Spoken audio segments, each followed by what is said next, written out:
All right, now we got to get to the DWI deception investigation encompassing the Albuquerque Police Department. Today, APD's chief tried to explain how his department is investigating the officers allegedly involved. But that effort to clarify where things stand has really only led to more confusion. Yeah, to say the least. To recap everything for you, a handful of APD officers reportedly missed court dates for DWI suspects represented by a local attorney.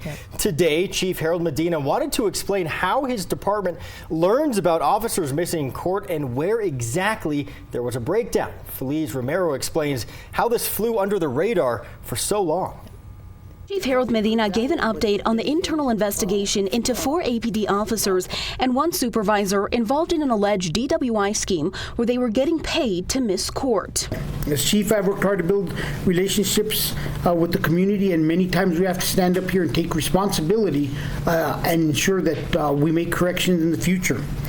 I'm asking the community to bank on the trust that we've built over the past several years and give us time. Give us time to get to the bottom of exactly what is occurring. On Friday, the chief said his department has been relying on the district attorney to let APD know when officers don't show up to court. He said the department has not had its own system of tracking officers who don't show up to court. But at the same time, he claimed the department stopped receiving notices due to a system failure at the DA's office in September of 2022. We're not going to get into details, but yes, we are working to figure out why we weren't getting as many notifications, or where our notifications are going. Now look at it. I'm not pointing fingers anywhere. We just don't know. Back in December of 2022, Chief Medina said he started looking into missing court appearances. Though he apparently did not notice or did not fix the system failure he pointed out Friday. Aware the community is watching closely. We've worked hard over the past few years that I've been chief to build community trust and to be transparent and focus on crime fighting while reforming the department. Medina has put Commander Kyle Hartsock in charge of the internal investigation into these officers and this alleged scheme. We will ensure that any officer or any personnel belonging to the city of Albuquerque that was either involved in any part of this scheme or knew about it and didn't report it will be held accountable. I have nearly daily calls with our federal partners to ensure that appropriate information is passed on. Feliz Romero, KOB4. Julie Frendak joins us now. You were at this news conference. It was supposed to clarify. Right. But once you guys got back and we started brainstorming where things didn't add up, it's just led to more questions, because things we learned in the news conference, we take that to get confirmed at other agencies allegedly involved. They're saying completely different things than what we learned in that news conference. Yeah, it really is a massive web, and questions are flying in our newsroom. They're flying during the news conference. But one question that really remains at the crux of everything is how these 5 officers we know are under investigation got by missing dozens of court appearances for years before this federal investigation without anybody, as far as we know, raising a red flag on it. So therein lies the question. And there appears to be a disconnect between APD and the district attorney's office when it comes to who should be tracking these missed court appearances by officers.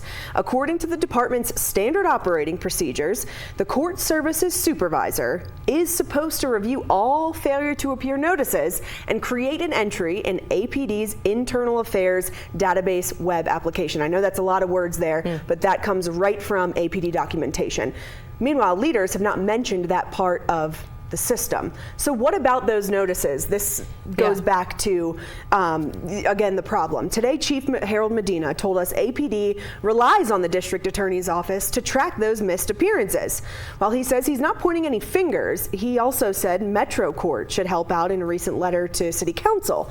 But both the court and DA spokeswomen say that's done as a courtesy, not as part of any quote-unquote system.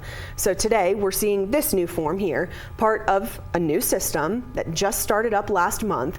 The DA's office is now sending this to officer supervisors when they miss court. We also asked Chief Medina about what his ideal notification system looks like to avoid another situation like this.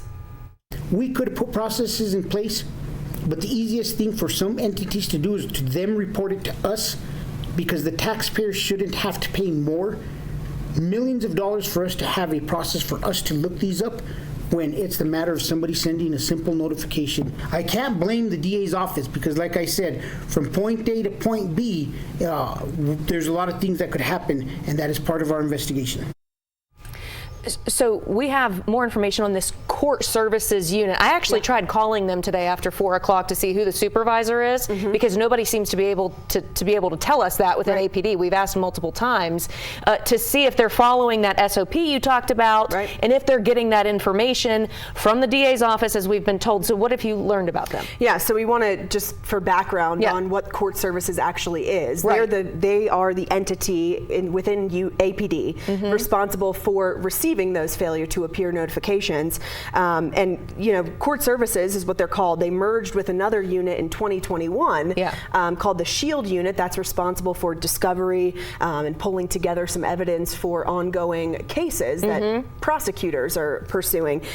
So again, like you said, a lot of questions about who that supervisor is and the operating procedure for that unit as well. So TBD on that. We also got an update on the DWI unit itself. We've learned the other officers and supervisors still in that unit right now, not on leave, have been reassigned to different areas of the city. They are reporting to different people. And we did check the system, and they are still filing DWI cases in Metro Court. Yeah, and Tommy Lopez is going to have much more about this tonight on the Night Beat at 10, because the crux here is how can you mandate reporting it up the chain if someone has failed to appear to court, but you're relying allegedly on a courtesy notification from the courts in the first place. So we'll see. There's a lot to unpack. Absolutely. All right, Julie, thanks so much. So again, tonight on the Night Beat, we are asking past and current district attorneys to respond to Chief Medina's claims. You can catch up on all our coverage of this investigation